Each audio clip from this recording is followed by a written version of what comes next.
true and scary. Thank you for listening to us on this outlet. We are very excited about the new year. May your new year be filled with love and prosperity. We are happy to be part of your family. We will return right after this. Joseph, your host. True and scary.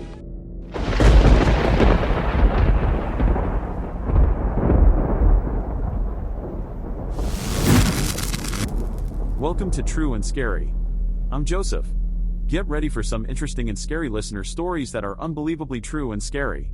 We shared a bunch of people's stories that sound like a lie but are completely true. Well, the comments on that post were filled with even more unbelievable but true stories, so we rounded up some of the best ones. Enjoy. Warning, a few of the stories may be disturbing to some listeners.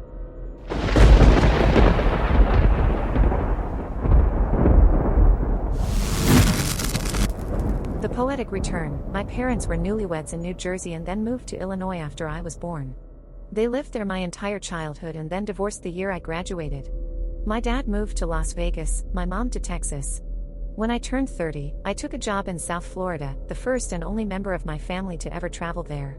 While at a local Goodwill in search of home furnishings, I found an old book of poetry on a kitchenware shelf, and I liked the look of the cover, so I bought it for $1 and took it home with the rest of my stuff. Later that night, I opened the front cover and was shocked to see an inscription in my dad's unmistakable handwriting. It was his gift to my mom on their 3rd wedding anniversary. My mom had sold it at a yard sale 10 or so years earlier. Both of them have since confirmed this. Valerie Perot, Facebook.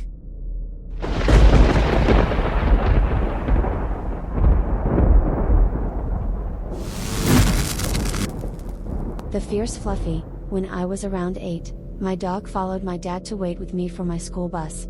While they were waiting, my dad saw Fluffy get hit by a truck, so he took him and buried him.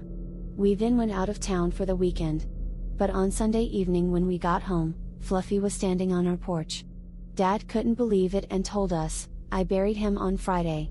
Turns out, Fluffy had just been knocked out cold, so he rose from the dead and waited on us to come home. Tamara Baker, Facebook.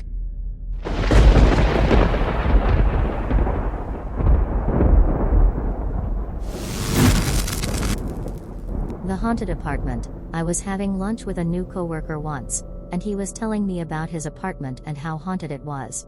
He didn't tell me where it was, but the haunting sounded familiar, like an apartment I had once lived in. I told him the address, and he turned as white as a sheet. He was living in that same haunted apartment. When I told him a few details only he could know, he freaked out and moved out of the place that very week. Wendy 4D8CB74FC.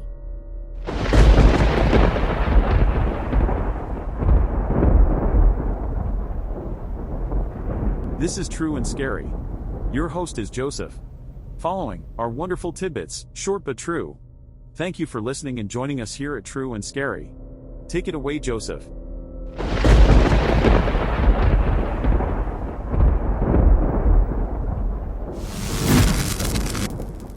The Killer Nurse. My father had a heart attack many years ago, and I showed up to the hospital at 3 a.m. Given the time and the fact that he was in ICU, I initially wasn't allowed in. However, I was finally let in by a nurse who calmed me down and allowed me to see my father. He was so kind to our family throughout my dad's hospital stay. About 6 months later, my paternal grandmother was in the ICU for a medical issue, and again, we were cared for by this nurse. About a year later, I received a call from my dad telling me to turn on CNN. Turns out, the nurse was Charles Cullen, who famously confessed to murdering up to 40 patients. Sherry Cupsta's Crib, Facebook.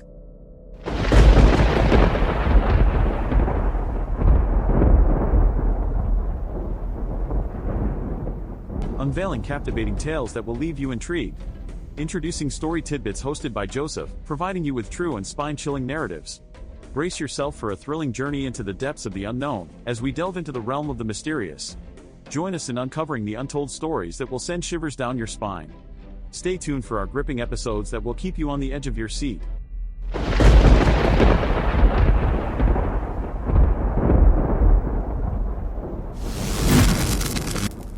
The Unlucky Gent. A couple of years ago, I was flat broke and in a store spending my last couple of bucks on ramen to get me through payday. The lottery happened to be high, so I decided to spend my literal last $2 on a ticket. Well, this little old lady walked up behind me, and since the store was packed, I let her go ahead of me in the line. She purchased one quick pick lottery ticket. I then purchased my lottery ticket and ramen and went home. A couple of days later, I saw her on the news. She was the only winner of a $90 million jackpot. If I hadn't let her in front of me, I would have purchased that ticket, and I'd be millionaire right now. J49A388931.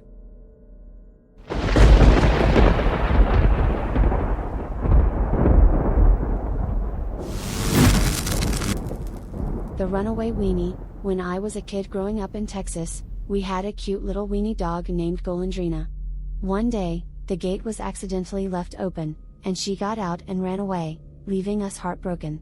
A year later, the house next door to ours sold, and our new neighbors, from Kansas, had the cutest little dog, a weenie dog. A few months later, after our neighbors had settled in, we started noticing certain things about the dog. I swear it felt like the dog knew us. Every time she saw us, she would whimper uncontrollably. So, one day, my parents finally decided to ask the neighbors how they had gotten the dog. They said they'd found her wandering their neighborhood in Kansas. After taking her to the vet to see if she was chipped, they had posted signs, but no one ever claimed her, so they decided to keep her. My dad told them we had a dog just like theirs, and her name was Golondrina. Turns out she was actually our lost dog, and they still had her collar that confirmed it was her. Laura Leopard, Facebook.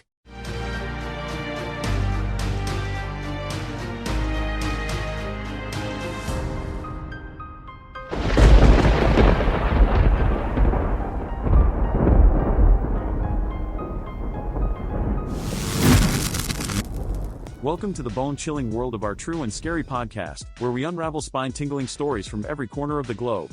Brace yourself for our latest edition, True Tidbits, offering bite-sized tales that hit the nail on the head. I'm Joseph, your host, ready to delve into the dark secrets lurking just beneath the surface. Join us, if you dare.